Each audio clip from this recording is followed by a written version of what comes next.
ओम शांति।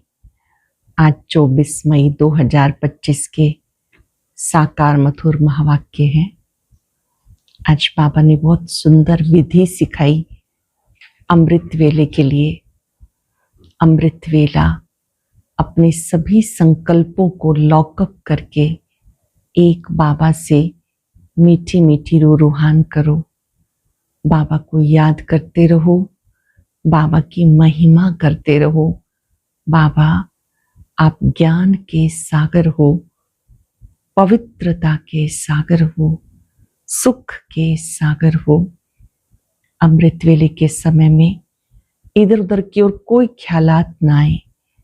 बाबा से बात करते करते, बाबा की महिमा करते करते आत्मा शक्तिशाली बन जाती है। बहुत सुंदर विधि सिखाई बाबा ने ड्रामा को यूज करने की। ऐसे नहीं कि जो भाग्य में होगा मिल जाएगा, कल्प पहले पुरुषार्थ किया होगा तो अब भी हो जाएगा। बाबा ने कहा पुरुषार्थ फर्स्ट, ड्रामा को भी विधि पूर्वक यूज करना है। साथ साथ बाबा ने कहा, बाबा याद की विधि सिखाते हैं। कोई मंत्र जपने की जरूरत नहीं या मुख से शिव शिव कहने की जरूरत नहीं। अंतर्मुखी होकर अभ्यास करो। मैं आत्मा हूं, मैं शिव बाबा का बच्चा हूं। बाबा स्वयं मुझे पढ़ाने आते हैं। बाबा की महिमा में कहते हैं कि वो सुख का सागर है। बाबा बच्चों को पढ़ाकर बेहद का सुख देते हैं। भक्ति में कहते हैं गोदरी में करतार देखा। अब बाबा ने कहा देखा या जाना, अभी आपने उसे पहचाना है और महामंत्र मिला है मन मना भव। वहां पर तो गुरु की गद्दी चलती है, यहाँ पर तो गद्दी की बात ही नहीं। ऐसे नहीं कि शिव बाबा की कोई गद्दी चलती है, नहीं, बाबा तो आकर बच्चों को पढ़ाते हैं। कोई भी भूल हो जाती है तो वो नोट करनी है, बाबा को सच सच बताना है। बाबा मुझसे भूल हो गई। अपनी भूल को कबूल करने पर, स्वीकार करने पर आत्मा उड़ती कला का अनुभव करती है। सुनते हैं विधि पूर्वक बाबा के बोल। बाबा ने कहा मीठे बच्चे, अमृत वेले अपने दूसरे सब संकल्पों को लॉकअप कर दो, बंद कर दो। एक बाप को प्यार से याद करो, बाप से मीठी मीठी रूहान करो। बाप को प्यार से याद करो, बाबा से मीठी मीठी रूहान करो। तुम बच्चों की हर बात में अर्थ है। अर्थ सहित शब्द कौन बोल सकता है? जो देही अभिमानी है वो हर बोल अर्थ सहित बोल सकता है। बाबा तुम्हें संगम पर जो भी सिखाते हैं वो अर्थ सहित है। देवाभिमान में आकर मनुष्य जो कुछ बोलते हैं वो सब बिना अर्थ के अनर्थ है। उससे कोई भी फल नहीं निकलता, फायदा नहीं होता। ओम शांति। बाबा याद की विधि सिखाते, मुख से शिव शिव बोलना नहीं। ये कायदे मुजिब नहीं है, इसमें कोई फल नहीं मिलेगा। अंदर में समझो मैं आत्मा हूं। बाबा ने कहा मुझे याद करो। अंतर्मुखी होकर मैं बाबा को याद करता हूं तो बाबा प्रतिज्ञा करते हैं, स्वयं भगवान प्रतिज्ञा करते हैं कि मुझे याद करो, तुम्हारे पाप भस्म हो जाएंगे। ये है योग अग्नि जिससे तुम्हारे विकर्म विनाश होते हैं। योग अग्नि से पापों का बोझा जल जाता है, विकर्म विनाश हो जाते हैं, हिस्ट्री रिपीट होती है। ये सब अपने साथ बातें करने की युक्तियां हैं। अपने साथ रूहान करते रहो। बाबा कहते मैं कल्प कल्प तुम्हें युक्ति बताता हूं। हर 5 वर्ष के बाद बाबा युक्ति बताते, ये भी जानते हैं धीरे धीरे झाड़ वृद्धि को पाएगा। माया का तूफान इस समय है, जबकि मैं आकर तुम्हें माया के बंधन से छुड़ाता हूं। सत्युग में कोई बंधन नहीं होता। ये पुरुषोत्तम युग भी तुम्हें अर्थ सहित बुद्धि में है। ये युगों में से सर्वश्रेष्ठ युग है पुरुषोत्तम संगम युग, जिसमें आत्मा पुरुषोत्तम बनती है, पुरुषों से उत्तम, मनुष्य से देवता बनती है। यहाँ हर बात में अर्थ सहित ही है। देह अभिमान जो बात करेगा वो अनर्थ होगा। देह अभिमान में जो भी बात होगी वो अनर्थ होगी। देह अभिमानी स्थिति सोल कॉन्शियस में होंगे तो हर बात का अर्थ समझेंगे, विधि पूर्वक कर्म करेंगे। बाबा कहते मुझे याद करो, ये स्टूडेंट लाइफ है, तुम्हें ध्यान देना है। रोजाना टाइम मुकर्रर कर दो अपना चार्ट लिखने के लिए। ये स्टूडेंट लाइफ है, टाइम निकालना है, पहले चार्ट चेक करना है, फिर बाबा को सच्चा सच्चा चार्ट देना है। चेकिंग करते करते आत्मा पुण्य आत्मा बन जाती है। बाबा को बताना है। व्यापारी लोगों को बहुत बंधन रहता है, नौकरी करने वालों पर बंधन नहीं रहता। वो तो अपना काम पूरा किया और क्लास।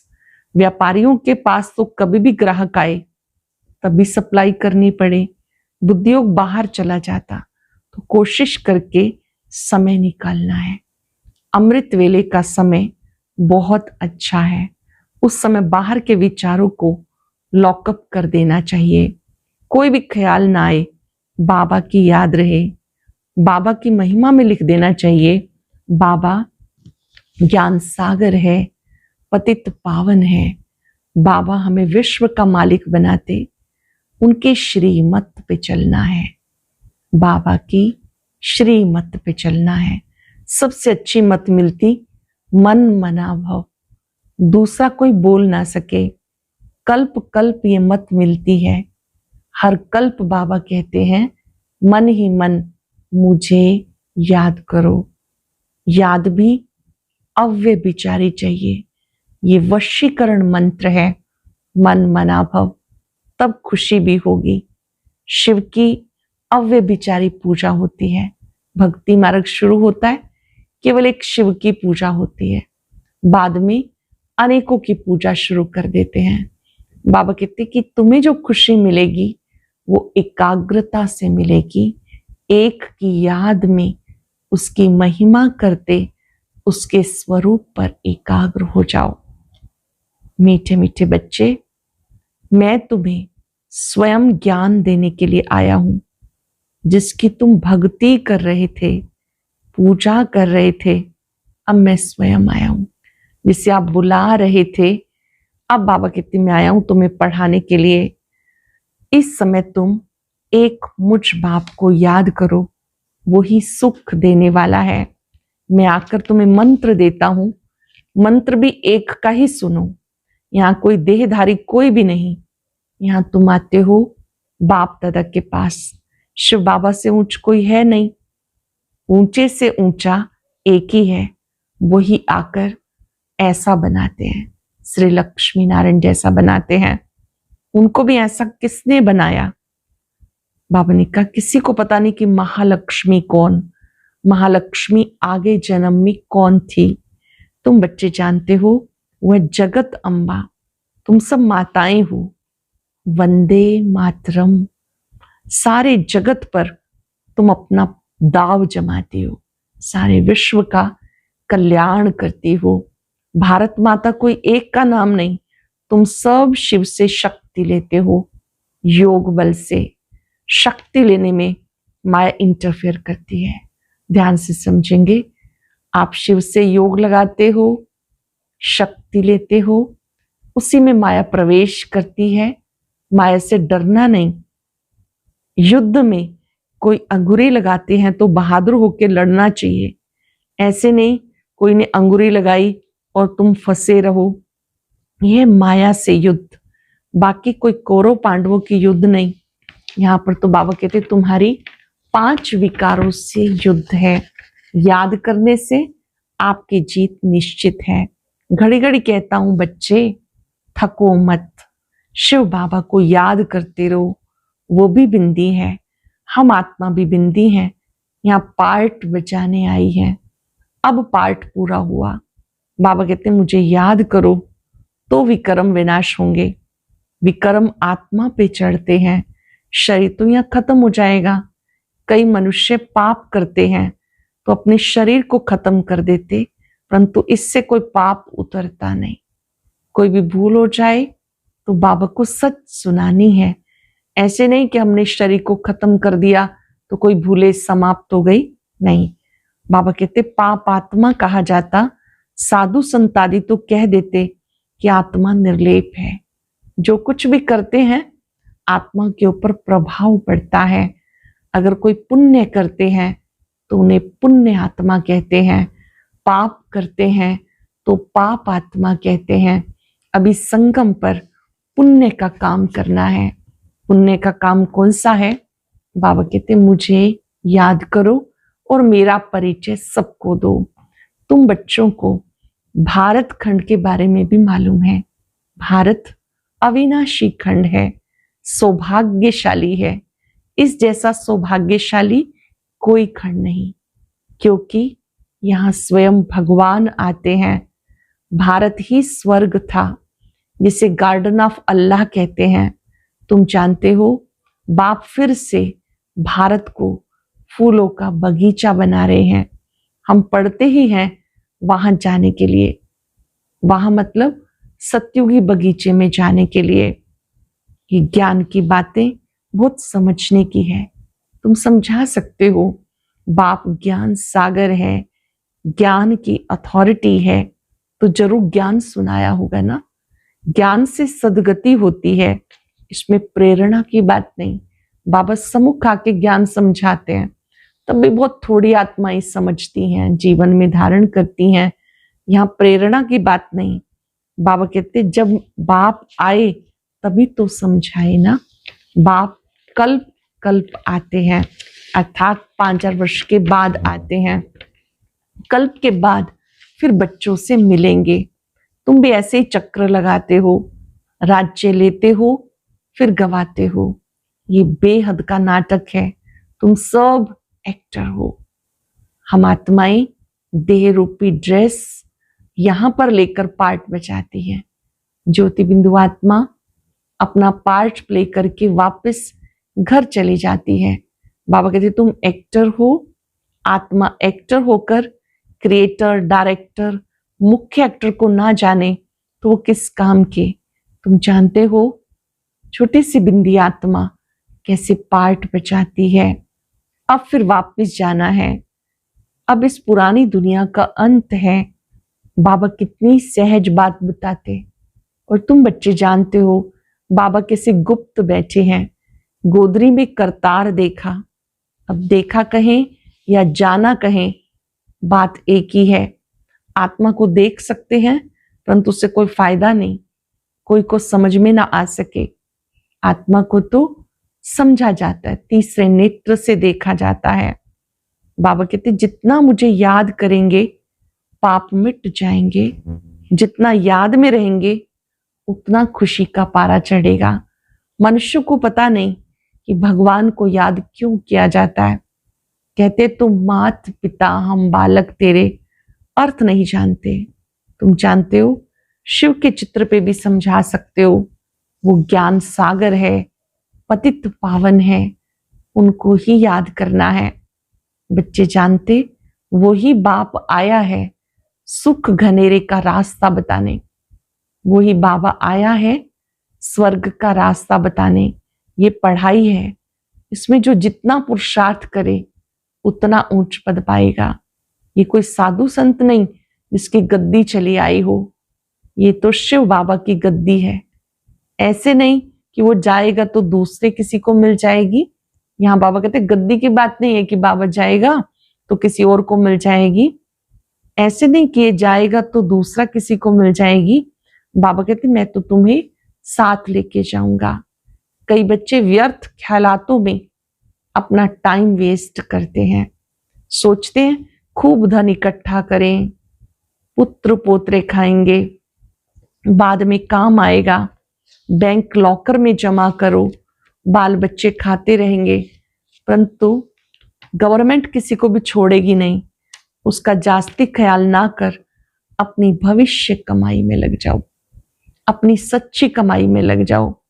अब बच्चों को पुरुषार्थ करना है, ऐसे नहीं ड्रामा में होगा तो करेंगे।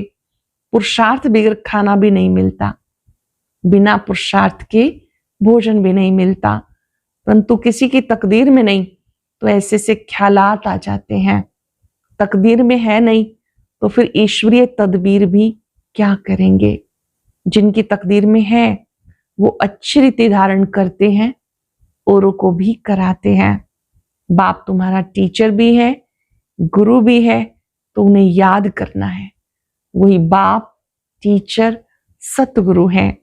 बाबा युक्तियां बताते रहते हैं, कैसे सेवा करो, कैसे साधु संतों का भी कल्याण करो। बाबा युक्तियां बताते हैं।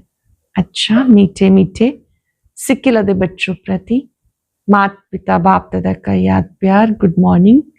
रूहानी बाप की रूहानी बच्चों को नमस्ते। रूहानी बच्चों के रूहानी बाप दादा को याद प्यार, नमस्ते, गुड मॉर्निंग। शुक्रिया बाबा, शुक्रिया। धारणा के लिए सार, पुरुषार्थ कर अपनी भविष्य कमाई में लग जाना है। ड्रामा में होगा तो कर लेंगे कहकर पुरुषार्थहीन नहीं बनना। सारे दिन में जो भी पाप होते हैं या किसी को दुख देते हैं तो वो नोट करना है, सच्चाई से बाबा को सुनाना है। साफ दिल बन एक बाबा की याद से सब हिसाब किताब चुकतू करने हैं। बहुत सुंदर वरदान। ताज और तख्त को सदा कायम रखने वाले निरंतर स्वतः योगी भव। ताज तख्त को सदा कायम रखने वाले निरंतर स्वतः योगी भव। वर्तमान समय बाप द्वारा सब बच्चों को ताज और तख्त मिलता है। अब ये ताज व तख्त अनेक जन्मों के लिए ताज तख्त प्राप्त कराता है। विश्व कल्याण की जिम्मेवारी का ताज बाप दादा का दिल तख्त सदा कायम रहे तो निरंतर स्वतः योगी बन जाएंगे। उन्हें किसी भी प्रकार की मेहनत करने की बात नहीं, क्योंकि एक तो संबंध समीप का है, दूसरा प्राप्तियां अखुट हैं। जहां प्राप्ति होती है वहां याद स्वतः ही रहती है। बाबा के साथ समीप संबंध है, प्राप्तियां अखुट हैं, अथाह हैं, तो स्वतः योगी निरंतर योगी बन जाएंगे। स्लोगन है, प्लेन बुद्धि से प्लान को प्रैक्टिकल में लाओ तो सफलता समाई हुई है। प्लेन बुद्धि होकर, व्यर्थ से मुक्त होकर, नेगेटिव से मुक्त होकर, विकल्पों से मुक्त होकर प्लान को प्रैक्टिकल में लाओ तो सफलता समाई हुई है। आज हम सब ताज और तख्त को कायम रखेंगे और इस स्वमान में टिकेंगे। मैं निरंतर योगी हूं। कुछ पल के लिए अनुभव करें, बाप दादा ने जिम्मेवारी का ताज दिया है जिस पर लिखा हुआ है विश्व कल्याणकारी भव। बहुत सुंदर तख्त दिया है। ये बाप दादा का दिल तख्त है।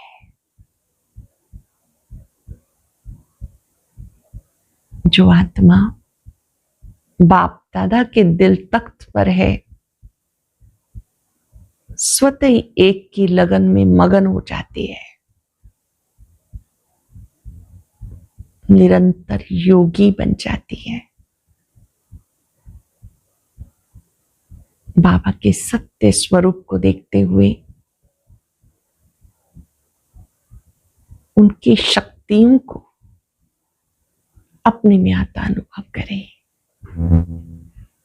मैं निरंतर योगी हूं। मेरा वायदा है मुझे अंतर्मुखी होकर एक को ही याद करना है। शुक्रिया बाबा, शुक्रिया। ओम शांति शांति शांति।